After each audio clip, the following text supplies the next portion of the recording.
নমস্কার দর্শক বন্ধুরা, আজকের বিষয় ইংলিশ। ইংরেজি গ্রামার থেকে নিয়ে এলাম প্রিপজিশন। অত্যন্ত গুরুত্বপূর্ণ একটি বিষয়। ইংরেজি গ্রামারের খুব গুরুত্বপূর্ণ বিষয় প্রিপজিশন। খুব নিচু ক্লাস থেকেই শুরু হয়ে যায় প্রিপজিশন নিয়ে পড়াশোনা। উঁচু ক্লাস পর্যন্ত চলে, তারপরেও দেখা যায় ঠিকঠাক শেখা হয়নি, কোথাও ঘাটতি থেকে গেছে। কোথায় কোন প্রিপজিশন ব্যবহার করব ঠিকঠাক শেখা হয়ে ওঠে না। কতগুলো শব্দ, কতগুলো ওয়ার্ড এখানে লিখেছি। On, at, in, by, with, for, to, of, above, over, below, under. আরো অনেক আছে, সবগুলো লিখলাম না। যেগুলো আমাদের বেশি প্রয়োজন হয় সেগুলো এখানে লিখেছি। এই প্রিপজিশন, অ্যাপ্রোপ্রিয়েট প্রিপজিশনের ব্যাপারে অনেক তর্ক বিতর্ক আছে। দেখা যায় ইংলিশ টিচারদের মধ্যেও তর্ক বিতর্ক বেঁধে যায় কোন প্রিপজিশনটি অ্যাপ্রোপ্রিয়েট হবে, কোন প্রিপজিশন।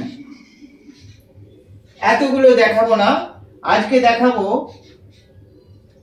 অন আর ইন। অন আর ইন আমরা কোথায় ব্যবহার করব? অন ব্যবহার আর ইন ব্যবহারের অনেক ক্ষেত্র রয়েছে, তো সবগুলোও হয়তো দেখানো সম্ভব হবে না। যতটা পারছি চেষ্টা করছি এখানে তুলে ধরার। প্রিপজিশন কথাটার অর্থ কি? বাংলায় পদান্বয়ী অব্যয়। এর মধ্যে দুটি ওয়ার্ড যদি আমরা ভাগ করে নিই, একটি প্রি আর একটি পজিশন। প্রিপজিশন, প্রি মানে হচ্ছে আগে, আর পজিশন মানে অবস্থান। আগে অবস্থান করবে প্রিপজিশন। তাহলে কার আগে অবস্থান করবে? নাউন বা প্রোনাউনের আগে অবস্থান করবে। এছাড়াও জিরান, ভার্ব, অ্যাডভার্ব, অ্যাডজেক্টিভ এদের আগেও প্রিপজিশন বসতে দেখা যায়। তাহলে আগে বসবে। আমরা একটি সেন্টেন্স লিখছি, I go to school.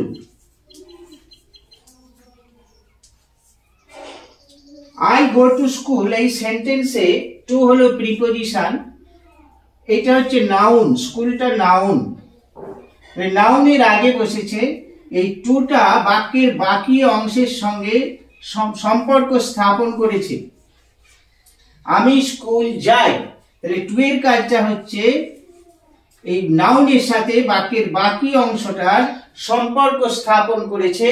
অবশ্যই নাউনের আগে এখানে বসেছে, প্রোনাউনের আগেও বসে। এই হলো প্রিপজিশনের কাজ, সমন্বয় সাধন করা বাক্যের বাকি অংশের সাথে। এদিকে যে নাউন, প্রোনাউন বা জিরান, অ্যাডজেক্টিভ, ভার্ব, অ্যাডভার্ব যাই থাকুক তার সাথে সমন্বয় সাধন করেছে। আজকে যে প্রিপজিশনটা দেখাবো অতগুলো তো দেখানো সম্ভব নয়। অন দেখাবো, অন আর ইন।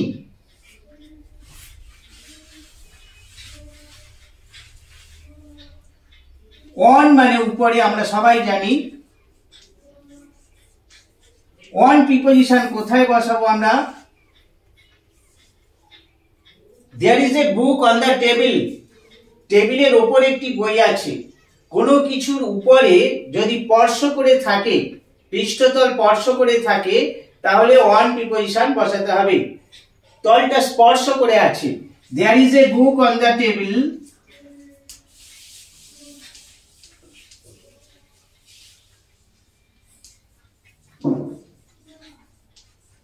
টেবিল, এই যে অন প্রিপজিশন, এখানে কেন অন বসলো? বইটা টেবিলের উপরে আছে, টেবিলকে স্পর্শ করে আছে, এক্ষেত্রে আমরা অন ব্যবহার করব। সিট অন দ্য চেয়ার, চেয়ারের উপরে বসো, চেয়ারের উপরে তলে স্পর্শ করে বসতে হবে, তাহলে সেক্ষেত্রেও আমরা অন ব্যবহার করব। সব সেন্টেন্সগুলো লিখছি না, অনেক সময় লেগে যাবে, ভিডিওটা লং হয়ে যাবে। আর আমরা কোথায় ব্যবহার করব অন? ডেটের আগে অন ব্যবহার করব। Date,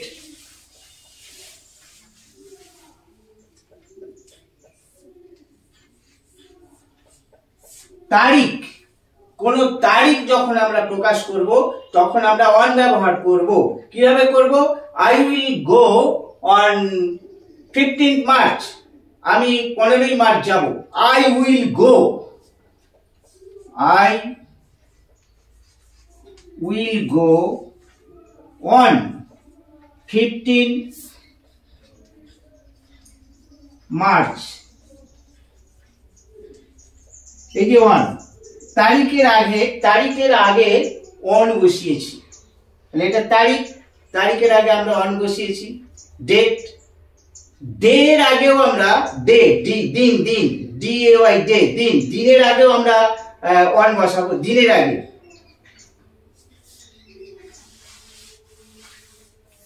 I will go on Monday, আমি সোমবারে যাব। অনটা হচ্ছে প্রিপজিশন, সোমবারে যাব। He will come back on Sunday, he will come back, ফিরে আসবে, অন, এই যে on preposition, on Sunday, on preposition, তাহলে বারের আগে অন ব্যবহার করা হচ্ছে, বারের আগে। এবার আসছি নদীর তীরে বা ধারে বোঝাতে অন ব্যবহার করা হয়, নদীর তীরে বা ধারে। Hooghly is on the Ganga river, Hooghly যে একটা শহর আছে, হুগলি জেলায় একটি শহর আছে হুগলি, তাহলে Hooghly is on the Ganga river, Ganga নদীর তীরে অবস্থিত, সেখানে অন ব্যবহার করা হচ্ছে। নির্ভরতা বোঝাতে অন ব্যবহার করা, নির্ভরতা, we live on rice,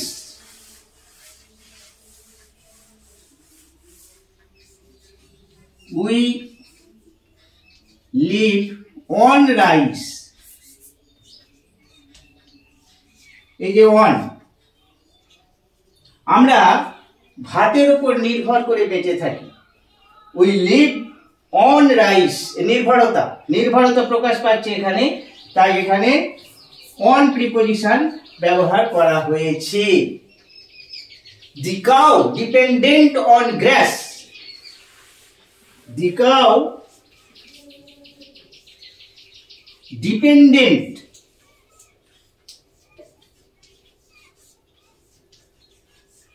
on grass, এই যে অন প্রিপজিশন, তাহলে গরু ঘাসের উপর নির্ভরশীল, নির্ভরতা বোঝাতে আমরা এখানে অন ব্যবহার করেছি। The cow dependent on grass, ঘাসের উপর নির্ভরশীল। কোনো কিছু বিষয়ের উপর কোনো রচনা লিখতে গেলে আমরা অন ব্যবহার করব, রচনা, কোনো কিছু বিষয়ের উপরে, যেমন হি wrote an essay on the cow, he wrote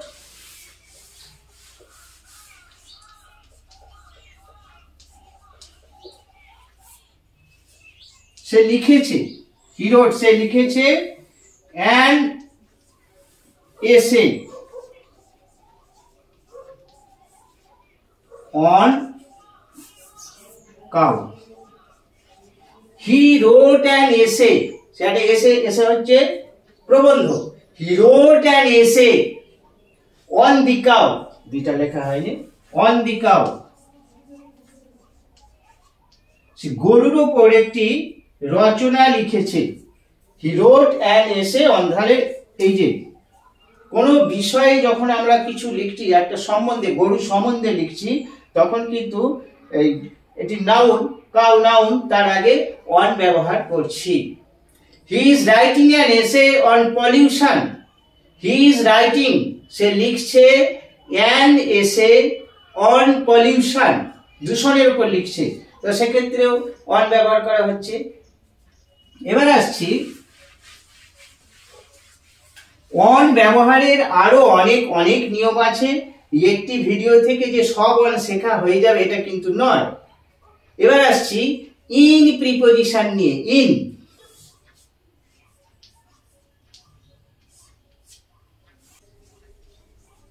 আমরা সবাই জানি ইন হচ্ছে ভিতরে, কোনো কিছুর ভিতরে, সেটা হতে পারে ব্যাগের ভিতরে, ব্যাগের ভিতরে, আলমারির ভিতরে, পকেটের ভিতরে কোনো কিছু আছে বোঝাতে।